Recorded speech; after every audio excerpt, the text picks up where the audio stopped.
your theories about predictability, when it's good, when maybe it's overrated. Well, we did. We wrote a piece that was in the Times a few weeks ago about the over-personalization of foreign policy.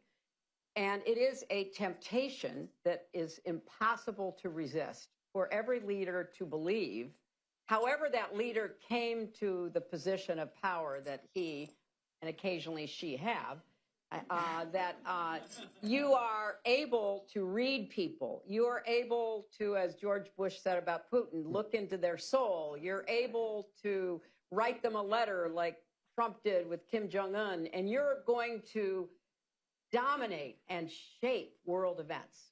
Now, occasionally that could happen. Occasionally. I think it did happen when Reagan met Gorbachev, and Reagan basically said, I think this guy is a different kind of, Soviet Russian leader. I think we can deal with him, and let's take a different approach. So it occasionally can happen.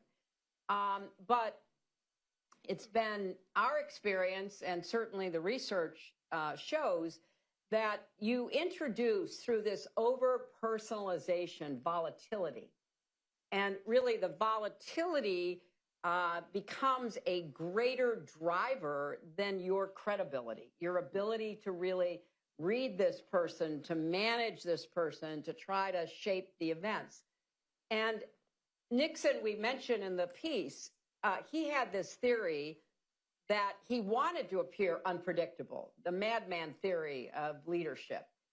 He wanted to throw his adversaries in those days, obviously the Soviet Union, Communist China, kind of on their back foot. They wouldn't know what he would do, and therefore they couldn't plan. They couldn't, really deal with him, and he would have a clearer path toward, achieving whatever his goal was.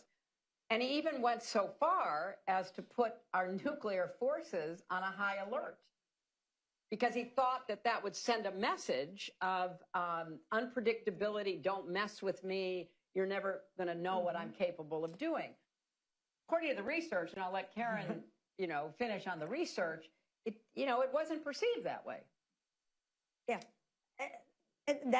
So this is a theme that we talk about in face-to-face diplomacy. And I have to say, so we said, Trump is not different in many ways in this kind of inclination that to feel that this is, again, it's a common bias. We call it the vividness.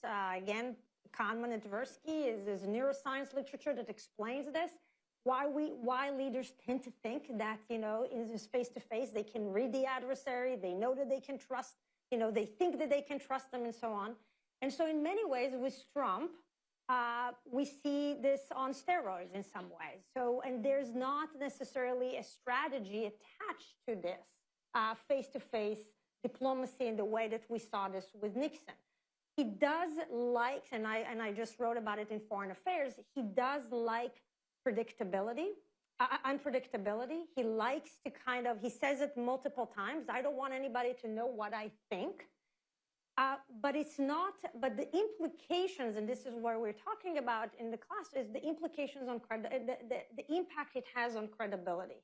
And because credibility relies on this idea that there is predictability, that there is the idea that, you keep your promises, you keep your assurances, there's understanding of what to expect.